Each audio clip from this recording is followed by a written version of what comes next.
This is the CW Spiral, a podcast run by three survivors of the CW's calling in 2022. We're your hosts, Sabrina Reed, Michael Patterson, and Reed Gaudens, bringing you history about the network and the WB, the latest news and in-depth Sporterville discussions of the best and messiest shows to ever grace the small screen. So we do have news today to share. It is going to be a bit of not necessarily a minefield. It's just we're not watching All American and we know nothing about the Librarians, but we will be providing you with some information about the seasons. So season 6, which is supposed to premiere in April for All American, is gonna cover some NFL topics, which is interesting because that's been the goal that All American has been moving toward. But Nkechi Okoro said that Spencer and Jordan will be dealing with the approach of the NFL, specifically that stepping into his dad's shadow and filling his footsteps, being the man Billy Baker always knew Jordan was going to be, has Jordan be considering whether or not pursuing the NFL something he should be doing on a more serious level. Their return to the pursuit of that dream, now that all this life has happened to them, is a major focus of the season. Kind of wish this was happening during the NFL's actual season. It feels like there probably would have been a promo campaign that worked really well for season 6. are they allowed to say the word NFL in the show? I don't know, actually. Why do I want to say they have said it before? But yes, they I'm have, so because Billy curious. was in the NFL. And they went I'm to, so curious. did they go to, I feel like they went to see the Tar Heels in North Carolina in one of the episodes. And that's always the thing. They're allowed to. But I think they're allowed to because the show is based off the life of Spencer Paysinger. Okay. Yeah, because I was wondering, I didn't know if they were going to make up like some random football league because they couldn't use the NFL for the trademark or something. I think they could. I get what you mean, though. It'd be like, what was it, USFL, the other one, and XFL? hmm Um, I barely know what the NFL is. but no, that'd be interesting. I haven't heard anything about like guest casting. It'll be fun if they have some actual NFL players or coaches pop up in the season. But yeah, as a person who just got into a football journey, I have nothing else to say about that. Oh, except for I guess at some point maybe they'll have some of the people from inside the NFL appear since it was on CW. Oh, crossover. Yeah, that's true. And then there's also going to be a time jump in season 6 that starts in the premiere. I guess it's been some time since Olivia left for London. I didn't even know she left for London outside of what they told us in the premiere trailer. But this is what people wanted. They wanted to be able to jump forward. And I think part of that has to do with if you're not going to do all 4 years of the college drama, or it seems like it's going to stagnate. If you do that, you have to put in time jumps so we can get closer to graduation. But how long is the time jump? So that's being teased. It's not being officially stated how long the time jump is, but it's apparently a significant amount of time. I'm assuming it's not a year unless she did a whole year abroad. Well, yeah, I mean, it's going to be enough time for her to be back. Yeah, well, I mean, Right? yeah, but I feel like there was another season, there's a mid-season ending where she was like gone for the summer.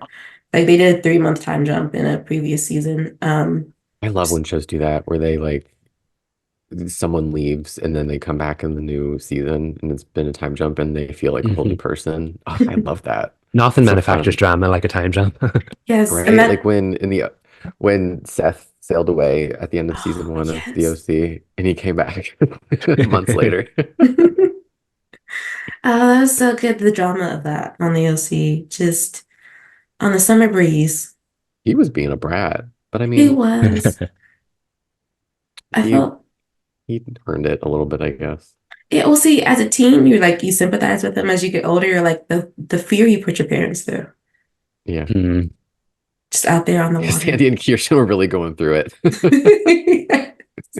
I've derailed the All-American talk, sorry. But no, what you said though is going to be what's going on with Olivia though, because she feels like she had to mature, and so she doesn't know where her relationship is with Spencer, and Spencer has also had to mature. I mean, this is coming off the heels of Billy Baker dying on the show, so they are also are changed people because Lost does that. It'll be interesting to see, with more time put between his death and his funeral, how the characters have changed, and if there's anything surprising about their lives outside of Asher, who now has a baby. So that's not Who? surprising. Asher, one of the friends, he has a child. He had a child in Oh, the season 5. I was surprised when I saw the premiere, but Cody assured me, yes, that happened. And moving into the Librarians' next chapter, there have been two major castings. So Jessica Green, who was the star of The Outpost, which did air on the CW, is going to be playing a guardian called Charlie Cornwall. Again, we know nothing about this show, so I have no idea what a guardian is, but apparently uh, she had been rejected by the library to serve as a guardian, which is a bodyguard of the librarian. There we go. So she was at a low point in her life when she got the call to be a special guardian on a trial basis. She trained in the military, and her dedication and her martial arts skills are unquestionable. And if she can keep the powers that be in line, she can achieve her dream to become a permanent member of the library. So this is a main casting, but not the lead casting, because the Librarian's next chapter mm, focuses on a librarian from the past who gets caught in the modern times and realizes everything that they knew has changed. a lot going on. Hmm. Definitely gonna need lore for this. I feel like Yeah, it's gonna right. it does not, based on these descriptions for these characters, it does not feel like you can just watch the Librarians next chapter with hmm no information. Yeah, no. Mhm. There's also been another casting. So Christian Kane, who was in the previous iterations of The Librarian and is a star of Leverage, will be returning to play Jacob Stone. His entire life, he's tried to fit in with the cowboys he works with on the oil pipeline, but he's a genius and when it comes to art, architecture, and history. So he's a mix of brains and brawn, and is has been a librarian for over a decade. And so he's tasked to mentor Charlie and help her find her confidence so she can fulfill her dream to become a permanent guardian. Wow. He's busy. Hmm. Well, Yeah. I just And want to say, yeah, this has been the most elusive show, I think, of all the new ones at CW now. So it's nice to finally have some information. Confusing as it may sound, but it's nice to know where we stand with the show finally. for a while it was like, is this show happening? right. Right. Been a while since they announced it. I think so. For those who do know about the librarians, or particularly the showrunner and executive producer of the show, you'll most likely find familiar faces because it already has it's a franchise, so it has a long history, but also he has a tendency to hire people he's worked with before. So I guess when the fandom starts screaming online, we will start knowing what's going on and where exactly this is supposed to take place. And they're like, for those who do want to learn about the librarians, it is on the CW app. If you wanted to watch the movies, and I believe I don't remember how many seasons the TV show is, I but want to say that's on there as four, well. It's maybe. 4? I think Okay. so. Well, there's like Maybe a we whole thing to watch binge. maybe we watch out of context Mm. Yeah. when this premieres. Not to say we're going on a journey of the old show. That's a 4 seasons lot. of 3 movies. Yes. I mean, it's kind of fun to do that though. I've been doing that for The Walking Dead, the ones who live. I know hmm nothing about the Walking Dead that's not controversial, but I've always like loved Rick and Michonne from afar, just seeing like how the relationship is supposed to play out. So like, I'll just watch for them. I have no idea what's going on in this world, but I'm enjoying Yeah, it. Sometimes that works. it does. Mhm. It's true. Yeah. Moving on though. So move into to Ride, which uh interesting episode because we actually get to leave the ranch and the town that they live in to go to Denver, which is fun to see a new spot and see Missy out and about in a plot that is about her, and for her to continuously say, I do want to hear about what's going on with Cash's injury, but I want to focus on me. hmm That was Hmm. nice. Yeah, this episode kind of had like a lot of characters stuck for a little bit, if you know what I mean. Missy was Mhm. trying to break free from how she felt about Cash's injury and the stress she went through last week. So she kind of went to Denver and judging this competition, and I think she realized how kind of stuck she was in her own life. Meanwhile, Isabel was kind of stuck with the fear of moving into that next chapter because trying to convince everyone in the town that the ranch or the stadium was a good idea, even with corporate investors. And then you had Cash, who was stuck with whether he should ride next week or not. And we know obviously the most logical choice was no, dude, you absolutely should not. You broke your arm or hand.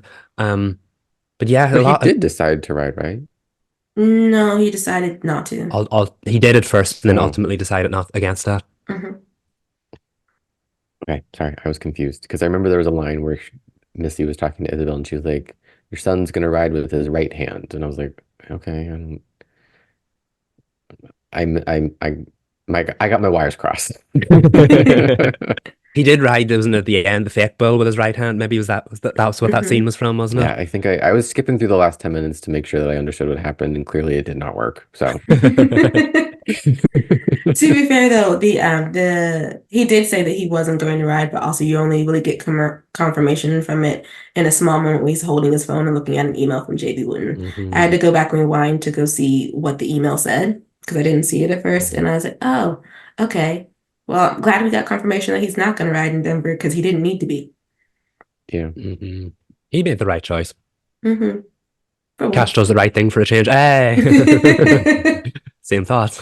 He Yeah. was down bad for Misty again in this episode. Yeah. Yeah, I get it. She looked gorgeous on the bull, and he was really Hmm. always loved her. Oh, but we also got a not that it moved me, but towards the beginning of the episode, we got a flashback to Austin and her talking about their wedding preparations, which I'm still not feeling it. Still's not adding a lot for me, but it was kind of nice to just see the two of them rather than a flashback kind of being about Cash and Cash's Hmm. feelings about their relationship. Hmm. And we have said that you don't really get to know who Missy and Austin were together because most of the flashbacks have been either about him or about her or about Cash. So it's never really had that kind of like nice dynamic. I will say at first I was like, who is this man? Because he looked so different without his cowboy hat on. I was like, who is this? But it was nice just it added a lot of character to it. And I like the fact that what we did like with the barbecue scene as well. And then Missy standing in a certain place and just evokes a memory. And we flash back to see her with Austin that time. And then we just flash back to the present and just the atmosphere change. It's very much driving her story forward. And I think specifically in this episode, because she didn't really know who she was, it started with her not knowing who she was without him. And as the episode went on, she kind of started to remember who she could be on her own. Mm. Hmm. That was lovely. Did appreciate that. In regards to Austin, it was interesting to hear because we don't really know about his relationship with Isabel. She doesn't strike me as a woman though who'd be so concerned about her how her eldest son got married as long as she's present.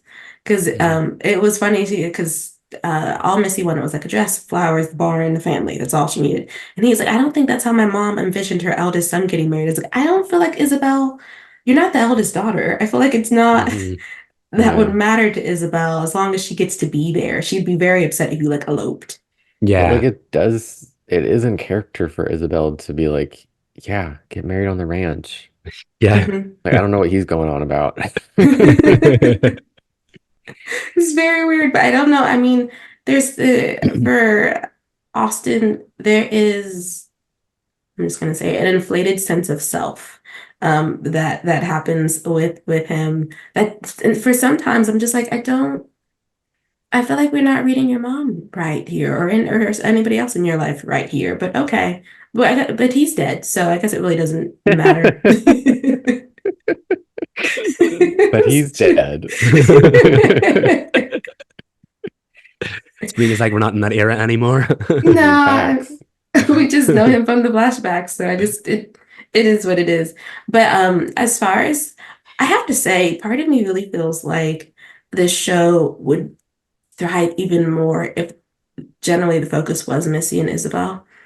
I Yeah. love their scenes. The callbacks to Isabel being Missy's coach was beautiful. The amount that they lean on each other, they talk to each other, the fact that Isabel came to Denver to speak to Missy, I love it. I love their relationship. So good. And I've been saying for weeks I wanted to see more of it, and we keep coming up with ideas to dance around it or whatever. But like the scene they had in the lobby of the hotel was just incredible because it finally felt like they were seeing each other and talking to each other as people for the first time in who knows how long. Because I know Isabel is can get serious when it comes to coaching, and I'm glad Missy was able to stand up for herself there. Of course, she maybe needed to take some culpability because she did miss Cash's injury, but they kind of met in the middle for the first time in who knows how long. So yeah, I did want to bring that up. I thought that was a really powerful scene. Yes, because she also got to, there's room for Missy to be Missy Yeah. outside of the McMurrays, and there was acknowledgement of that. I mean, I also just really adore Isabel because Daniel Booker, who was not minding his business, was just like, aren't her sons in her 20s? I was like, hush.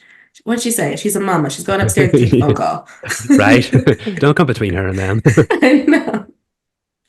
But no, it is interesting though that to see for her in the stadium too. Her stadium plot is really good for her as a character, and you do get to see how much her opinion and influence gets people to calm down in town because they truly thought that she was going to screw them over, and I just don't understand why. Right. Right? Yeah, they were really mad. Hmm.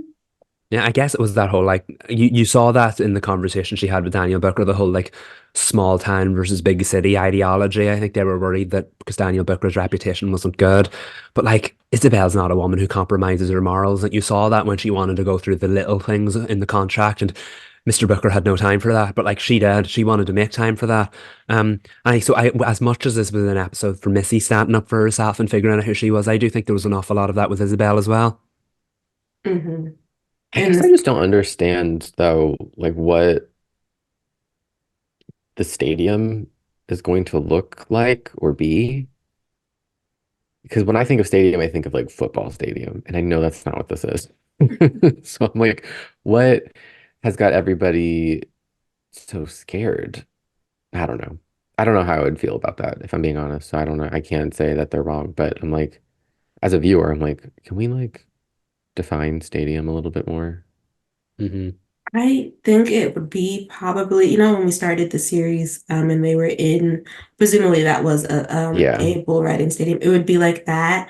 I get the concern from the town in terms of them being worried that Daniel Booker will finance this stadium and then they actually won't see any benefit to their businesses because he's just going to bring outside people. Like that's not to say that those who don't have brick and mortar stores won't be able to see the benefit of people traveling to the stadium, but as far as like people who have businesses where you're going to be a worker, or like catering or anything like that, they're like, I don't, if it's just here taking up space and we're still not seeing the money come in, that's not fair to us. I didn't understand the one man's comment though, because he was like, yeah, he came to my cousin's town or whoever, whichever family member, and it's like a strip mall now. It's like, well, we're putting a stadium down. We're not putting a strip mall.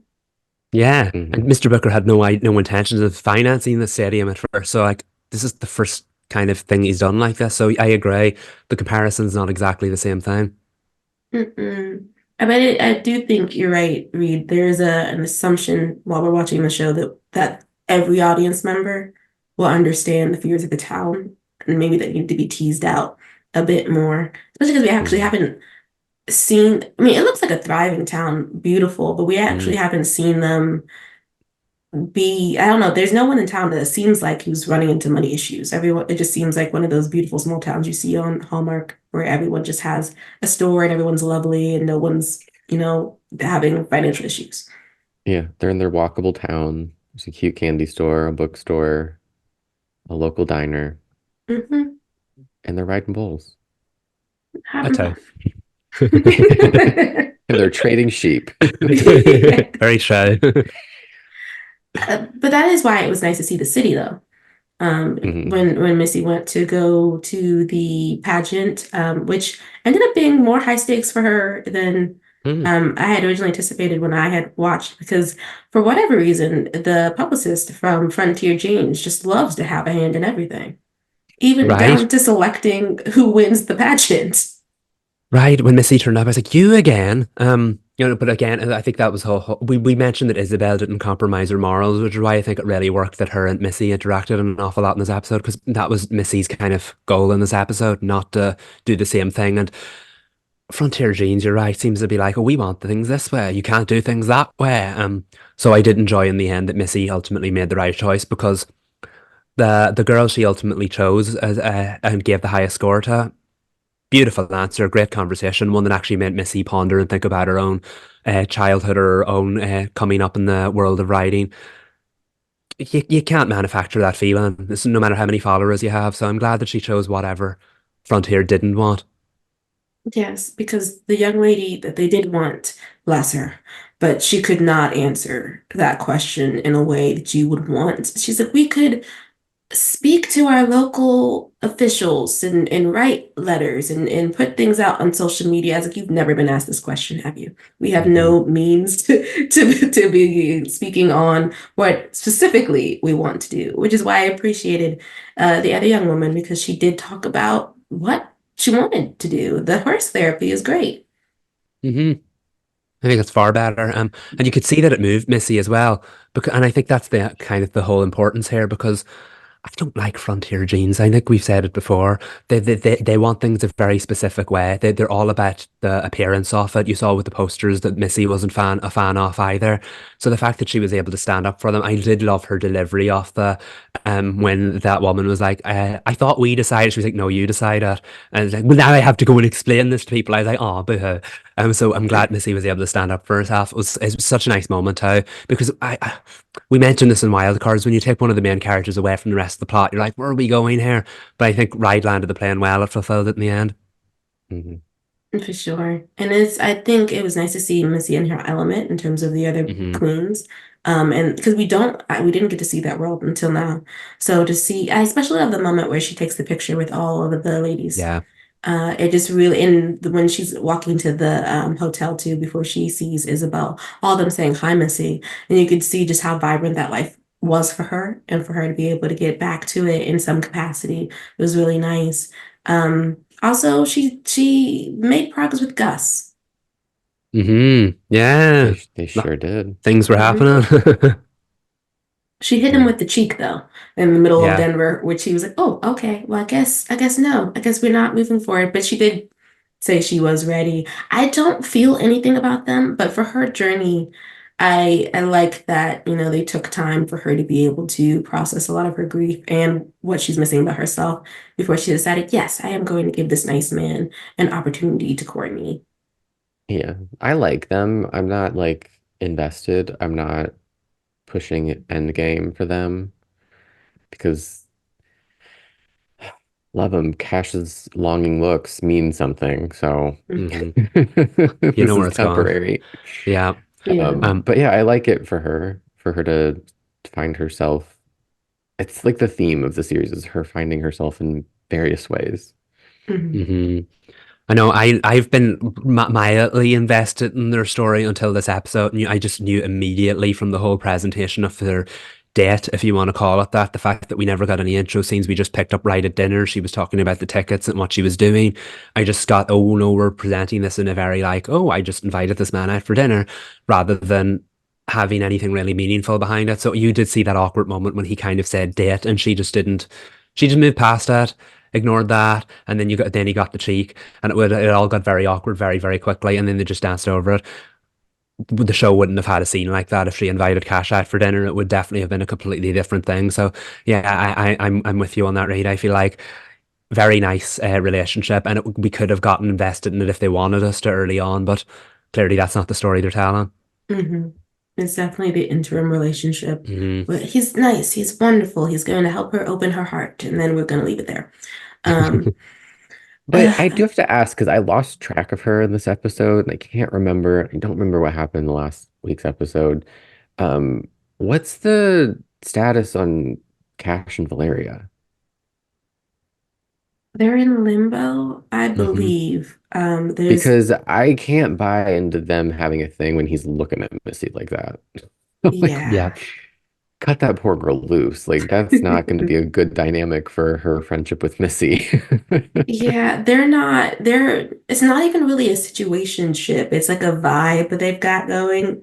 But That she's it, clearly, if there still is a thing, she's clearly more in it than he is, whether he knows it or not, mhm. or he's willing to admit it. and she's not listening to herself because she was standing right there. I mean, they didn't pan to Valeria looking at him, looking at Missy, but she was standing right there. Hmm. Um, yeah, I've said before that they kind of like lean into their whole like bestie chemistry, and then it could be more or whatever. And this episode just felt like bestie chemistry. There was nothing there, which is why it's going to frustrate me when they bring it back up, no doubt, next week. And it's like, we just, yeah, I don't think we needed that in the first place. We've kind of, it sounds strange to say that we've kind of overcome the Missy and Gus relationship, even though it's kind of just really started. But we know now for a fact that that's not where the story was going, that the cash is the end game here. So unfortunately for Valeria, that's exactly what's going to happen. But I feel like the show is more invested in that relationship than we are. So I don't know if we need another stopgap on the let's keep Cash and Missy apart, especially when it comes from a major character like Valeria. And I Yeah. forgot to say this last week when they moved in together. I thought that would be a good plot for them to like hang out, but I also was like, oh no, this is going to create more conflict here, isn't it? Because of the fact that now both of them are potentially interested in Cash. I was like, we don't need these two besties living in a house together, fighting over the same man. I just hope we don't do that. I don't remember if we do that or not. I'm sorry. But it is interesting though that like uh and this might be because Missy's never gone there emotionally because since she got married to Austin because Cash never said anything. So Gus is not having to put up with looks. There are a lot of like there's been minute moments of jealousy from Missy, but hasn't necessarily been um privy to it or around it. Meanwhile, Cash is just clearly jealous and Valeria is seeing it. It's like a whole different dynamic in terms of how the romantic relationships are going down. But staying in the vein of romantic relationships, Julian was here for Tough, even though it was brief. I did appreciate that Tough's plot this episode was specifically about him and getting to Okay, sing. before I toot my own horn, I have to ask you guys.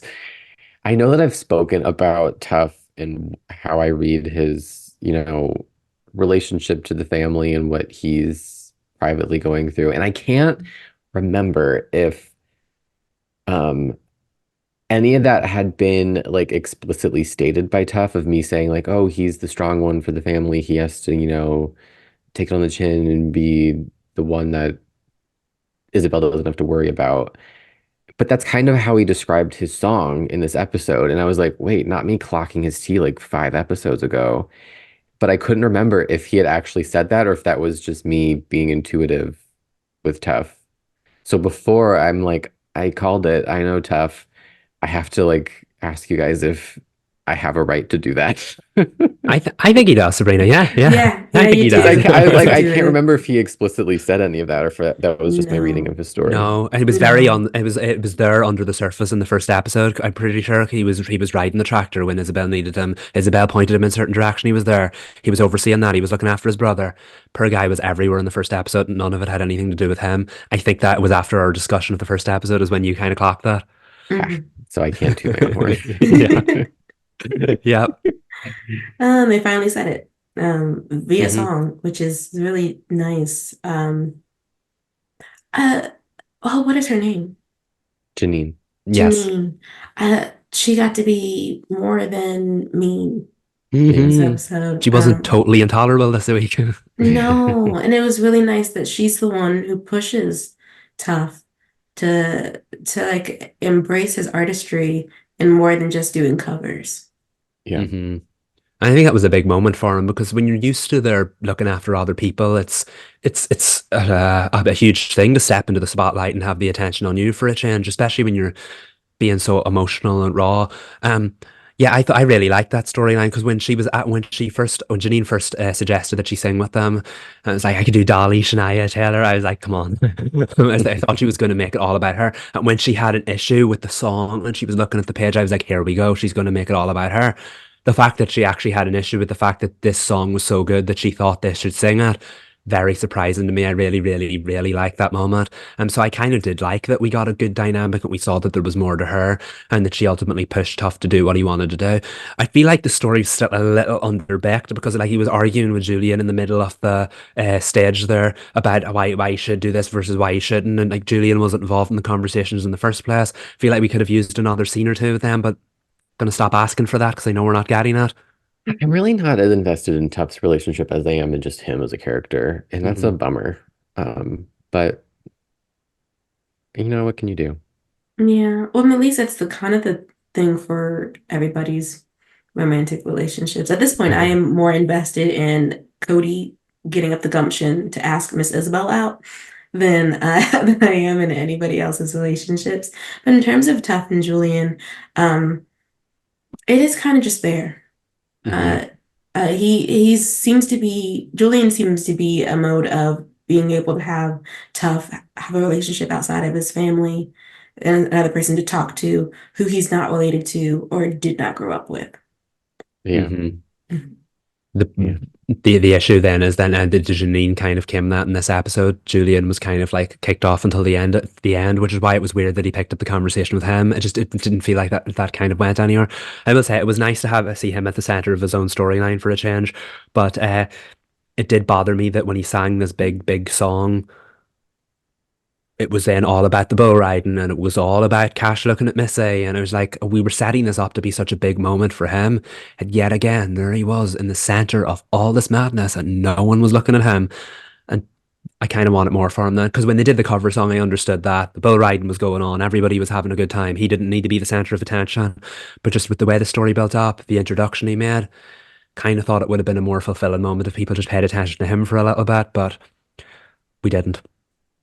No, it is strange though, because he was so nervous about the song and how his family would react, and one, they didn't react. And and two, when like listening to the lyrics, he is talking about having to be good and wanting this to be his year. But I was waiting for something to be even deeper because if you didn't know that it was emotional for him, you wouldn't have known why he has a fear of for his family to hear. And the first time I watched the episode, I thought we were gonna get more from the song. I was like, no, this Yeah. you're not dragging them. You just said that you're the good. You always have to be good, and now you want this year to be your year. You want the year to be for you and not anybody else. That's not controversial. Uh, It's not. I mean, maybe it's yeah. too much watching Glee of where someone belts out an emotional ballad and then afterwards you're in the corner and someone's like, I didn't know you felt that way. And I'm like, I'm one of that. Tough as a child, if he's my age, watched the Ashley Simpson show in 2004. And I don't know if you guys did, but there's an episode where Ashley does her first performance in a club and she sings the song Shadow for the first time. And her family's there, Jessica, to be specific, because it's Mhm. kind of about Ashley living the shadow of Jessica. And poor Jessica, she had just gotten LASIK eye surgery, so she had those goggles on. I'm way off base, but I'm swear it connects. And she had to stand there and like barely see her sister, but hear the words of how Ashley had felt like growing up as like somebody who wanted to be as expressive and as talented and have her own spotlight, but like her sister shot to fame in a different way. And I feel like that's what Tough thought he was doing. But no one really listened. Right. That's what we all wanted for him. And yeah. Again, right there, but no one paid attention. It's yeah, I want him more. He should have just covered Shadow by Ashley Simpson. Get That their would have attention. that would have definitely stopped the bull riding. We're Yeah. all having a good time. Now we're holding Yeah, it for Kesha would yours. have been like Maddie in Euphoria. Is this song about me? Yes, you and Austin and even Mama. It's about all Right. of y'all. Yeah, I did kind of want that moment afterwards, like I mentioned with Glee, where he was packing up and Isabel or Cash shows up and is like, I didn't know you felt that way. And he's like, well, I did. And then they have a conversation about it. But no, it's just going to be dropped now and we'll move on next week. And her tough will probably go back into the background because no one paid attention. My poor angel. He needs to be meaner. You, Mhm. yeah. Because it was Call also them out. such a soft, lovely song too. Yeah, it was. He's like, I'm gonna lightly drag you. He's like, I don't think they felt that. I don't think they felt dragged. I think they felt tapped. It Right. was too light. Yeah, such a harmless Yes. performance. It was beautiful song though. Very Proud Really. of much so. you. You looked adorable. but next time let's really say Yeah. it. I really Uh, do love him. I think I've said that in like every episode, but he's so cute. I love him. I don't Okay. think I think we should end it on a tough note. Why Yeah. not? Give him the spotlight he I mean, yeah, deserves. he deserves. Yeah. Yes. Main event slot. Let's give it to him. Yes. If he's not going to give it to himself, we'll give it to him. Yeah. And go deeper in the song journal. Tough. Like Yeah. Yeah. we know we have a Yeah. scathing sad ballad Yeah. on Let guitar. Yeah. Janine flip through the journal and pick your next single. Uh, moving into wild cards though, which I mean, this is a nice segue because they really did rip the sheet off, open the doors on wild cards because therapy, it was in session, and This neither was Max nor Alice was it ready. got deep. It did unexpectedly, um, Yeah. mainly because Max was very anti-therapy, which surprised me, Mm. actually. I don't know if you guys feel this way too, but it's such a trope in TV therapy. I don't Hmm. know if I just watched, it's a big trope in sitcoms. I don't know if you guys have seen it as much as I have, but it's like every show where someone goes to therapy, and it's not just comedy, but like someone has a very strong opinion against therapy. It happens a lot on TV, and it kind of it worries me because I feel like it continues the stigma a little bit if somebody's just like watching Max's monologue about therapy and calling them therapist con artists. I know it's light, but if you're not watching it through if you agree with her, but you're not watching through like an analytical lens and you're Hmm. not going to follow through the whole episode and see where she ends up with, you know, the storyline and how it impacted Ellis a little bit more, you might still agree. And it doesn't do anything to destigmatize mental health and therapy. But it happens so much in TV. It happened a lot more, I think, like 20 years ago when it was an even more taboo subject, therapy and everything. Um, so not to be too critical, because I know this is like a lighthearted show, but I feel like, I don't know, sometimes I know they're writing it in a way that's like, we don't think this, and Max is clearly incorrect, but sometimes 100% of the audience will not pick up on that. Hmm. So that's just like when I saw that scene, I was like, oh, because I missed the first act last night when I was watching the episode. So I went back this morning and watched it. So I didn't know that she had those feelings about therapy really. And when I saw it, I was like, oh, ah, TV still continues to do this to therapy. Yeah. No, that I agree totally. Like we've seen the trope of two people going undercover to therapy many times on TV. It's strange that I can't recall something because as soon as I seen Wild Cards doing, I was like, seen this before.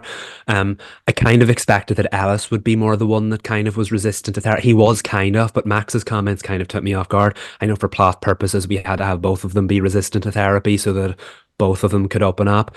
It worked in the end. We did get there. But yeah, I agree. I was kind of surprised about how anti-therapy she was because she, even though everyone likes to drag Max in the precinct or whatever, she's surprisingly open-minded. She's like always willing to give things a go. So that didn't really work for me. The rest of the Yeah. episode did. So if you suspend your disbelief, you do get there in the end. But I guess they needed to make the characters Yeah, do that just to get it's there. a journey in the episode, and I hope people like stick around Yeah. and take that in with Max. Yeah, well, Hmm. it's with her, it's interesting. She kind of sounds like someone who was probably made to go to therapy, Yeah. and then they just did not have a good experience. Because her critique, besides them being charlatans and con artists and scammers, was that they tell you everything wrong with you. As like, oh, she didn't get the therapy she needed.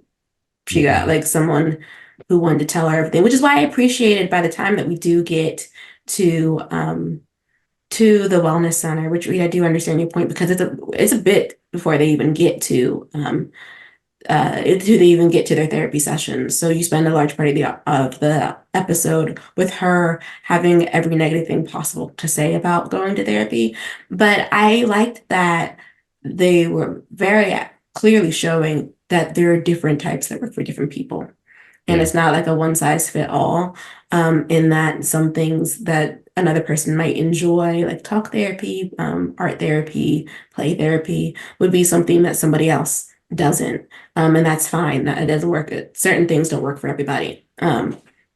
But I thought it was interesting though to see the way that they like peeled back the layers for her, and for Ellis. And I did think it was, I agree, Michael. I did think it was really intriguing to see that Ellis was more receptive than Max was. Max had to kind of be tricked into opening up, because by the time she speaks to the therapist, who tells her to touch the tree and is really just talking to her, she does start to open up in a Mhm. way that Alice was kind of receptive to from the beginning, even if he wasn't entirely for having to do the different sessions. You can tell that when she first talked to Ellis about her childhood, we knew that she had already like put a rose-colored lens over her past, and like she's decided whether it's a coping mechanism or whatever, that she enjoyed her childhood. Everything was perfect. And the way she talked about it again with the therapist, I was like, oh, girl. It wasn't all as perfect as you think it was, but I appreciate that you did that for yourself, even if it wasn't horrible, but like just her brain reframing it in a way of like seeing the glass half full. It's like, oh yeah, you're gonna have to untangle this at some point for real, in a real way.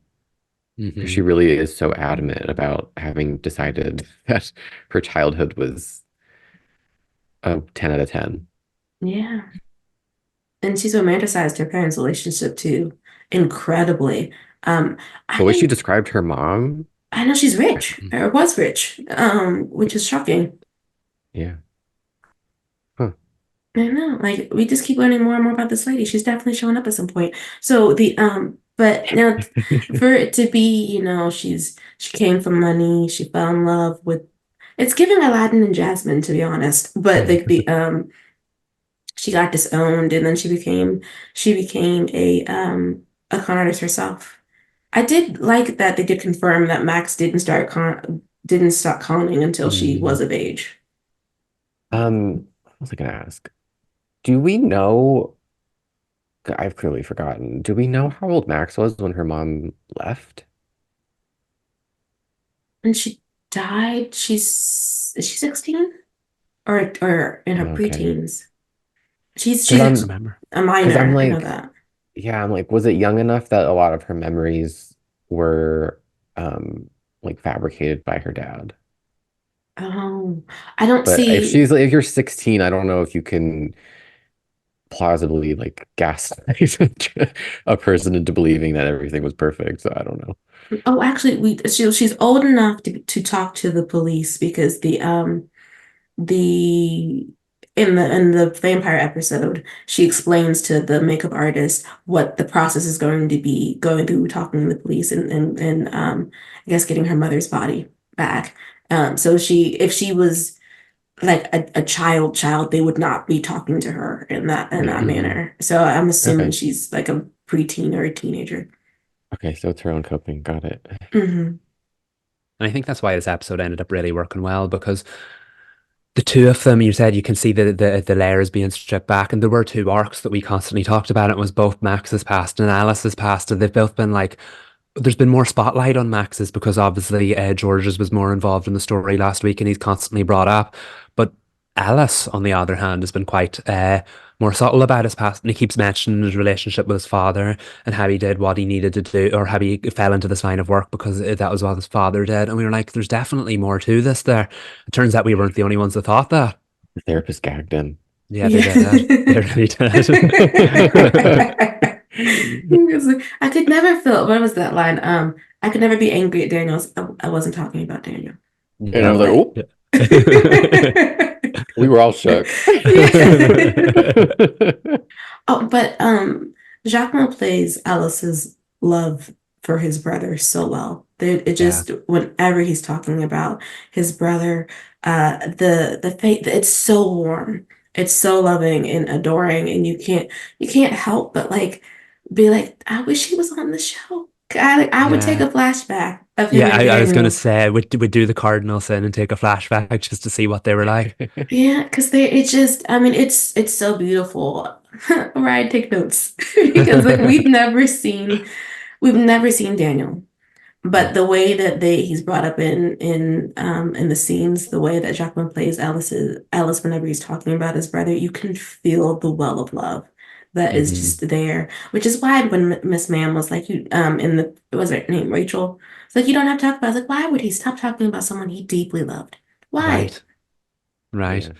No, I think this was so important for that because we know he loved Daniel. We know he loved his brother so much, but at the same time, you weren't sure. Oh, we know he loved his father, but he sounds like he was very committed and loyal to his father, whereas everything you mentioned about Daniel, we know that he was gentle, he was more warm, he was more loving, uh, whereas his father kind of like treated him like his second in command, if you know what I mean, like the one that was going to follow in his footsteps. And we've seen that in TV before that there's so much pressure on people to do that.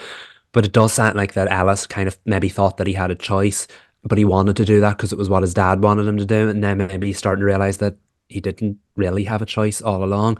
It was very eye-opening for him, and you could see in the end that he kind of stopped resisting it and was like, yeah, I guess that's true. He was listening to it more often, but there was an acceptance there that we hadn't seen before. Hmm. I will say too, though, when in one of the sessions when he was talking about his job and like she was really pushing on like, did you feel obligated to become a surgeon? Obviously, he's answering from the lens of being a detective, but he was like, it's what I am, and she's like, it's what you do. And I was like, wait, pause. I know him better than you do, Miss Therapist. Not to turn into Max in the Mhm. early episode, but I was like, I feel like Ellis has a pretty solid relationship to his job. Hmm. Mhm. That I was like, we're just getting into semantics. It's not like he's like I don't know. I was like, not the thing to push back on totally, but I see where she was getting at and I appreciate it. But I was like, cut the guy a break.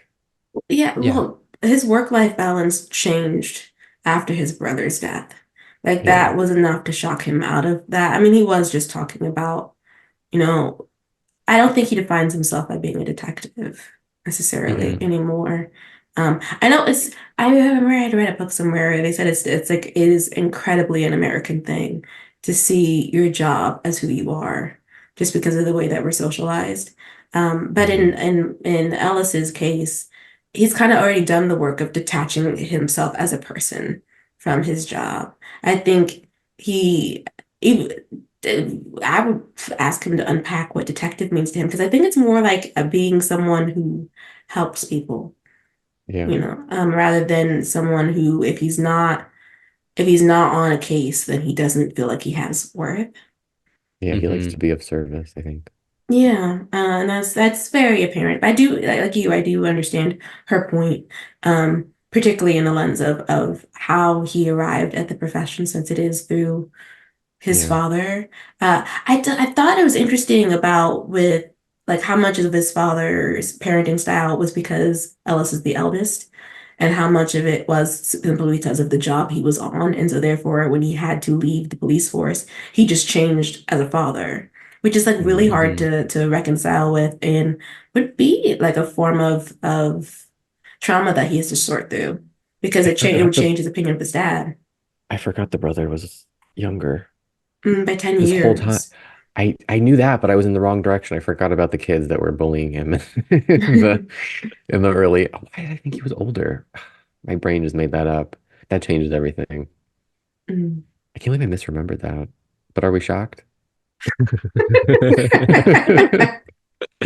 But like but with him being 10 years apart, it's like he's your that line is so real about it being I had two childhoods. One as a Yeah. only child, and then one as a brother, an older brother. And I was ooh, so real for that because it is different. He's a preteen when he becomes a brother, so it is sort of navigating a different road. It was so lovely hearing Ellis open up and be open to opening up, and it was lovely with Max too, but I just felt like Ellis's parts resonated with me a bit more.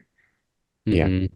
Yeah, because he's known for being kind of resistant to some more open-minded ideas. I think that's why him and Max clash so much. I did like that they'd reached that what was it, the 7 year itch or whatever, that they were conflicting more than usual and they just weren't getting along. And I think that played into the episode well. Um, but I do want to say that I did like the fact in the end that he was receptive to therapy, that Max was receptive to therapy, and that perhaps one of the most surprising ones, that Simmons was also receptive to therapy. I thought that Mm-hmm. scene between Alice and Simmons was so powerful. I was like, has this become a Yates and Simmons stan account? I'm like, 6 weeks ago, I hate I these know. characters. Yates was killing me in the beginning when she was talking about the whatever story she had. I don't remember what it was now. I need to stop saying I don't remember because it's like embarrassing at this point. But Max was like, I have time. And then Yates was like, oh, well, I'll think about it. And then they did go to drink. And It it's so funny is, that it happened off camera too, which I is know. like, thank you. We didn't really need to see that, but it's funny. I liked it. it's nice to see, Yates, the embracing of the weirdness, because it was more so on the mean side, but no, she's just really weird. And the negotiation of partnership as the work partnership with Simmons and the fact that they have safe words. Where like I've seen too much of you. I need a break. Like and we need to like walk away from one another. But also that Max is also seeing the way that she gets cut off. And it's like, well, if you want to tell someone your weird story, you can tell me. You can do it over drinks, and it'd be nice. The talk with Simmons and Ellis, though, like the fact that Simmons went to therapy because he didn't know how to help Ellis, and he realized he didn't have the emotional intelligence and maturity himself to process his own feelings. I was like, that's emotional maturity itself, sir. That you Hmm. Hmm. realized you didn't have the ability and you needed it. So we decided to go to therapy. I was like applauded because yes. Yeah. The Yeah. king. Loved that moment. Mm, it's just they really are opening up Yates and Simmons as characters to the point where it does feel a lot more warm. It feels more like we are creating a work family. Even Chief Lee was better Yeah. this episode too. He got more Yeah. involved because there was that scene where Max and Alice were talking to him, and then he was like, I hope you're ready for therapy. He didn't no sarcastic comments to Max. It feels like we finally moved past that era, which I mean, like, she's proven herself like 7 or 8 times by now. I'm glad we're starting to show her a bit more respect. No, I agree. I really like the fact that it was a whole ensemble kind of feel again. The last 2 or 3 weeks we've been doing this where Yates and Simmons get more involved, because at the start I was like, what is the point in these two? And now the four of them are sitting at a table just get together discussing it.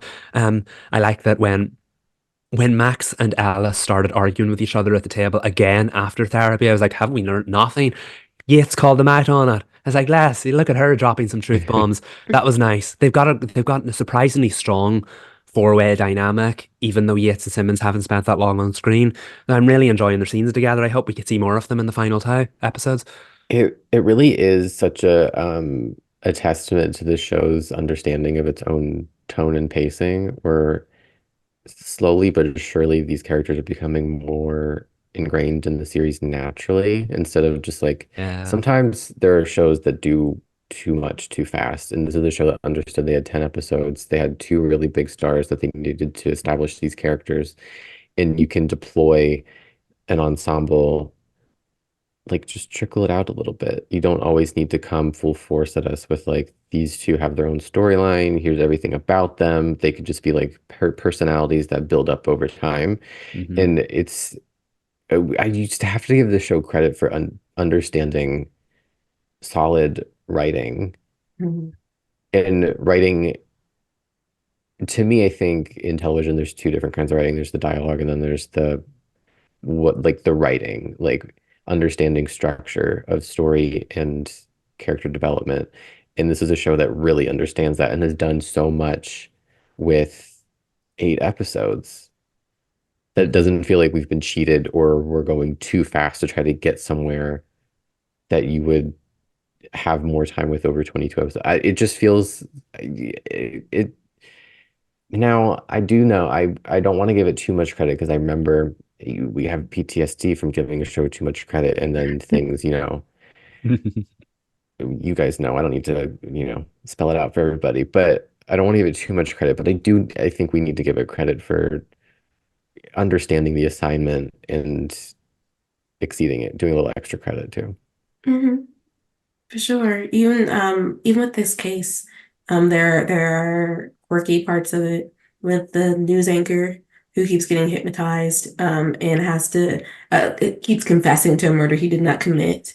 That Um, scene in the interrogation room where he just keeps saying the same thing and they just keep looking at each other and they're like, "You, we get it. Can you tell us anything else?" He just kept no. he keeps saying it with a different inflection.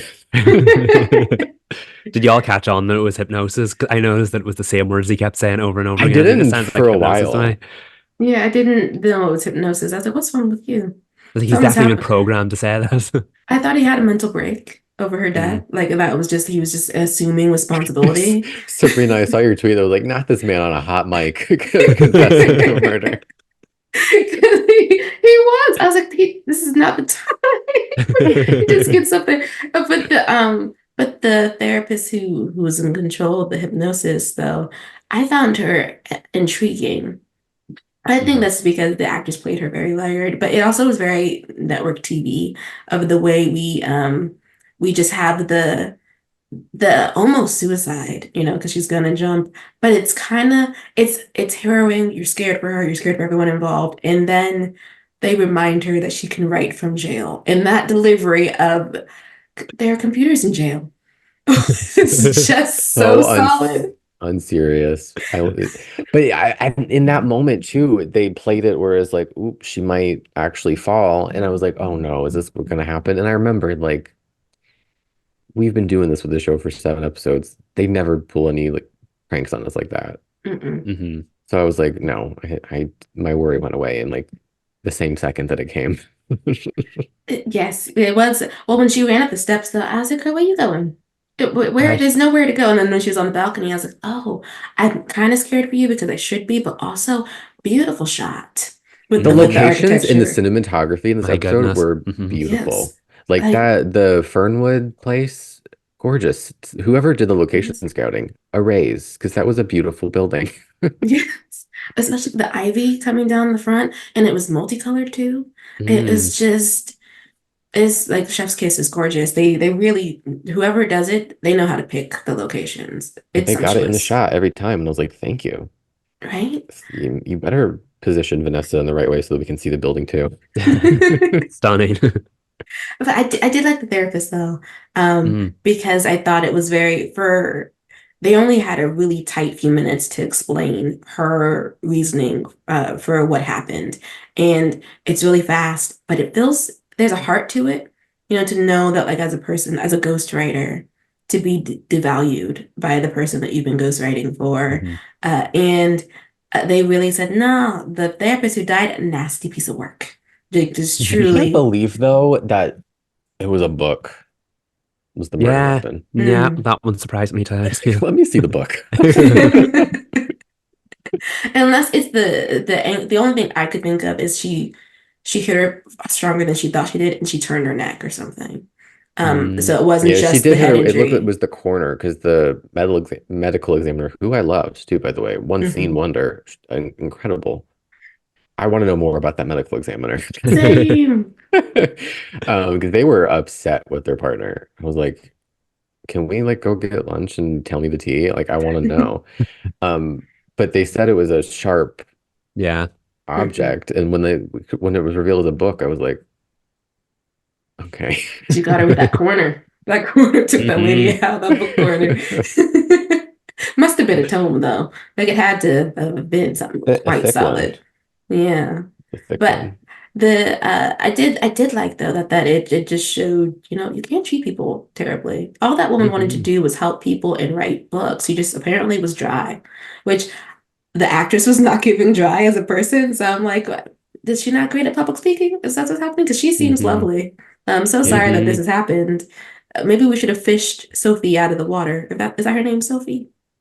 I yeah. want to Let me say, yeah. see. Yeah. I think so. And maybe Sophie wouldn't have died, but I do understand that you deserve the bag, and she should not Yeah. have won off the money.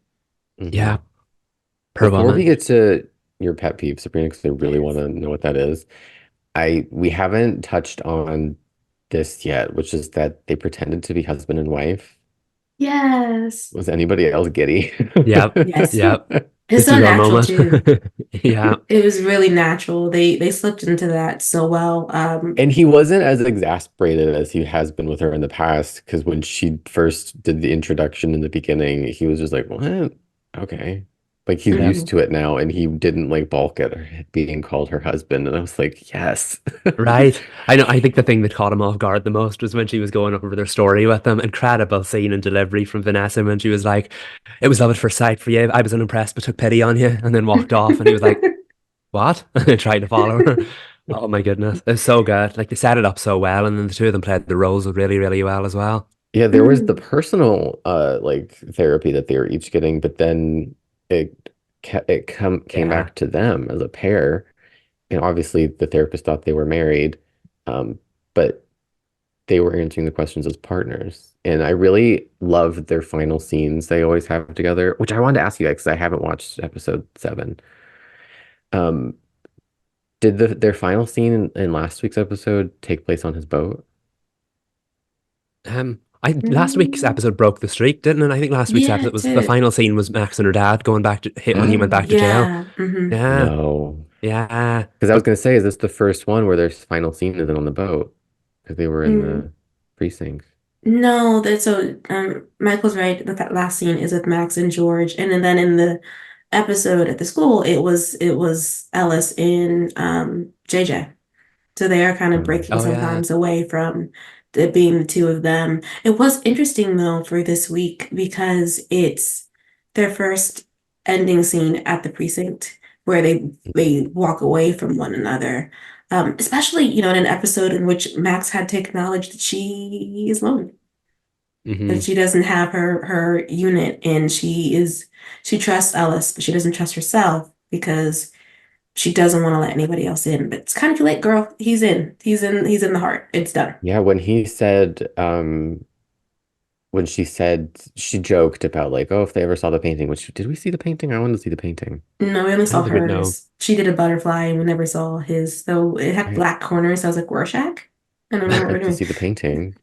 But when she said like, oh, don't let anybody see this or they'll lock you up, and I don't want that to happen because then I wouldn't have anybody. He was like, I wouldn't let that happen, and gave her those eyes and a little grin, and Mhm. she was like, anyway, I'm gonna go for a walk. That was like, I feel like his biggest chess move yet in the Yeah. the progression of their relationship.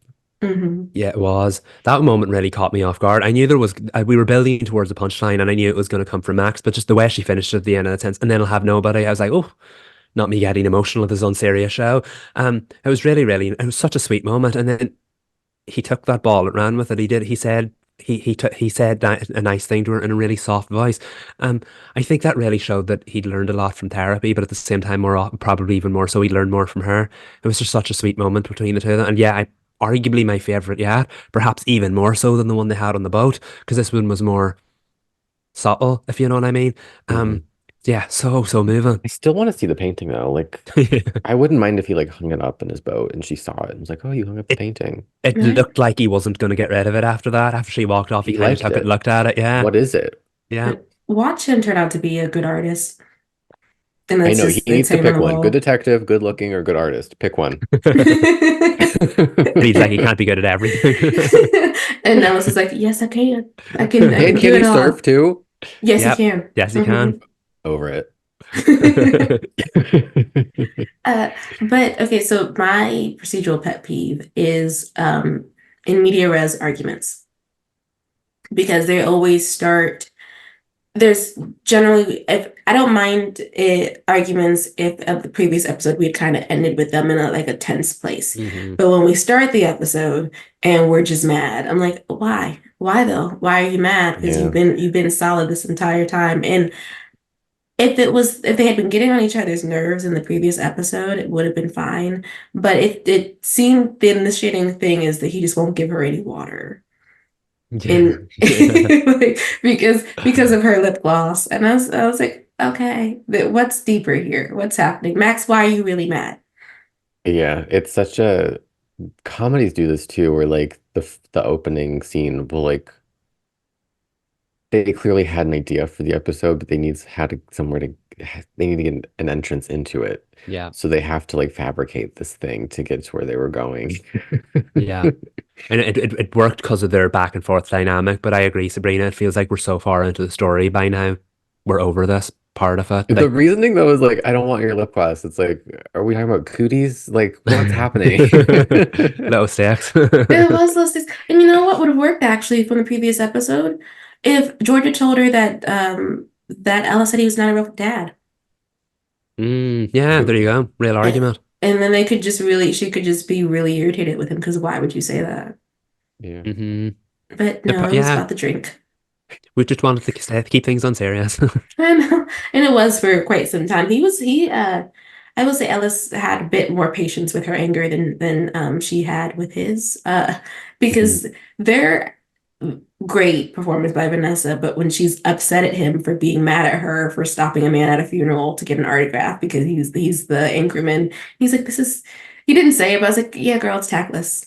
Yeah. It's just Yeah, I know. I almost wish that was part of a ploy because I thought that Max kind of would have protected herself better. I know she's impulsive, or whatever, but yeah, that there were a couple of moments in the early going just to force the storyline that felt a little bit slightly maybe too far in the silly end, if that makes sense. Mhm. Yeah. And that was one of them. But other than that, I mean, it's really by the time I get to the meat of the episode, it's really solid. Like it's really good. It's like So good. it's one of the Yeah. best therapy set episodes I've ever seen. And And it really says something that for we were talking about a procedural series, and the majority of our discussion had nothing to do with the case. Yeah, yes, yeah. They delivered on that front, So yeah. that tells they you did. something. It does. I think that's kind of the point, though. I think a lot of the cases are kind of they're it's like what were our favorite episodes from like Tarzan where it just like the case kind of just informed the characters and Yeah. Wild Cards does that a lot. The cases they're interesting, but they more so inform what's going on with the characters and their development. Yeah. Definitely.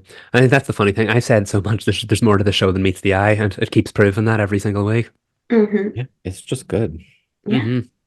And then next week we get a bank robbery and Alice losing his mind over a gun being held to Max's forehead. Oh, I didn't watch the preview. Yeah, it's gonna be Looks great. good. Hence, They're yeah. gonna eat. Yeah. Lee Ooh. though thinks she might be a part of the heist, and I was like, he's Ellis is cooking right now. All right, the emotion on his face. He's not listening to you. We're scaling the building. Like it's gonna be, it's intense. Oh, Oh we yeah, he's had gonna get his scaling girl. building budget. Hmm. Yep. Yep. Oh. Oh wait, not like Spider-Man. I meant like he's on the side with a ladder. Like it's just. Oh, okay. I didn't know if he was like they got him in like a harness or something. Oh no, no, it's the ladder on the side. I went straight to like 911. Oh Mm. yeah. Well, who knows though? Ambitious for no Maybe there's reason. that. Maybe Who there's knows? a. Yeah, we might get a shot like that if they can get it. This show can be ambitious when it wants to be. Who knows? Mhm. Um, but that's it, y'all.